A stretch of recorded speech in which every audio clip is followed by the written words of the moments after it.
Hi everyone, so this is the video about the Firewalks. The whole idea, the whole workshop starts with firewalking, and after that Stephen added quite a lot of things to it. The idea behind the firewalking, of course, is the ancient ritual that began in India and some of the tribes in South and Central America as well. It's about empowerment, it's about connecting with the energy of fire as well. It's about not having that fear that most people have. Yes, it can burn you if you're afraid of it, if you don't walk with confidence, if you strive faster and put too much pressure on it. So you have to be safe first, and you have to be calm as well. And you have to do it not because you aim to please people or you want to do it because other people around you are expecting you to do it, like in companies that are doing it and friends that are doing it all together.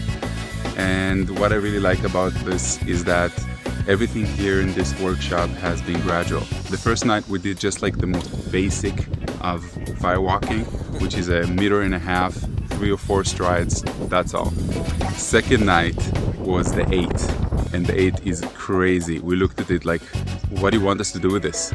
And that's 20 meters of like the infinity sign. Second night of the course, building our fires. Now it will take about 1.5 hours until it will be prepared to walk on. So we don't know what we're doing tonight, but it looks like torture. But you can choose, he told us, you can choose to do it in whatever form you would like to do it, but all of us wanted to do the whole 8, of course. So sometimes we ran it, sometimes we did just a part of it, but the fire was open for about 20 minutes, even a little bit more than 20 minutes. So in those 20 minutes you can go crazy, and it's a build-up of about 1.5 hours from the moment that you build your fire until the moment that you rake it in and everything is kind of ready for you to walk on it. So there's a build-up for it, and you don't want to lose that momentum as well. So a lot of people are probably going to wonder if I got burned, and we don't call them burns, we call them kisses. And those small kisses, yes, if you do it quite a lot. For example, in the 8 we did quite a lot, and I ran quite a lot, and I did some also I didn't really notice, but I got small burns, but all of them healed within a day. So I got burned in the night, and in the morning I didn't feel anything at all. And of course, most people don't get burned because they just do the regular 1.5 meters or 2 first meters.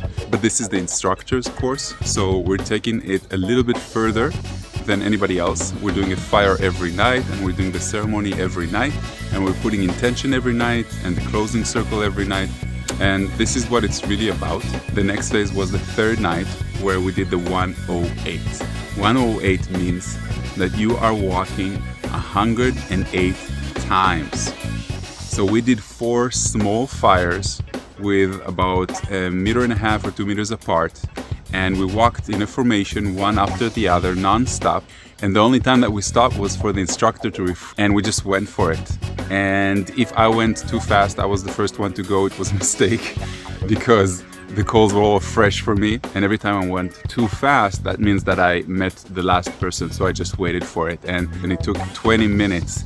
And I can tell you that everybody got fire kisses in that evening, and there were only a couple of 100 people in the whole world that actually did the 108. So it's made specifically for instructors or for people who are teaching this or instructing nights like this.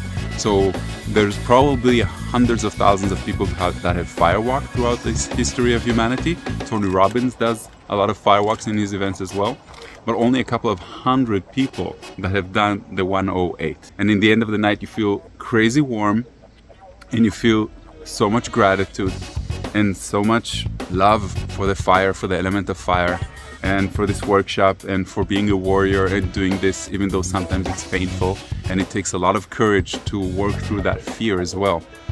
So to conclude, I really enjoy this. I'm definitely going to incorporate this into my processes and into my life. I'm going to probably teach it free of charge for people who want to do it in my community or around the area where I live. And we'll see where it takes me in the future, of course, because from this You can easily create events of like warrior events, weekend, you know, where you do the ice bath, you do firewalks, and you do the aero breaking, and you do the board breaking, and you contemplate things, and you do fasting, and all together, and empowerment warrior event like. And I like that concept, I like that idea. I feel like I'm a warrior and I'm fearless, and this is something that I think that everybody should do, because once we face the fears, these small fears and these small challenges with the things that we choose, then we can face any fear in our life as well.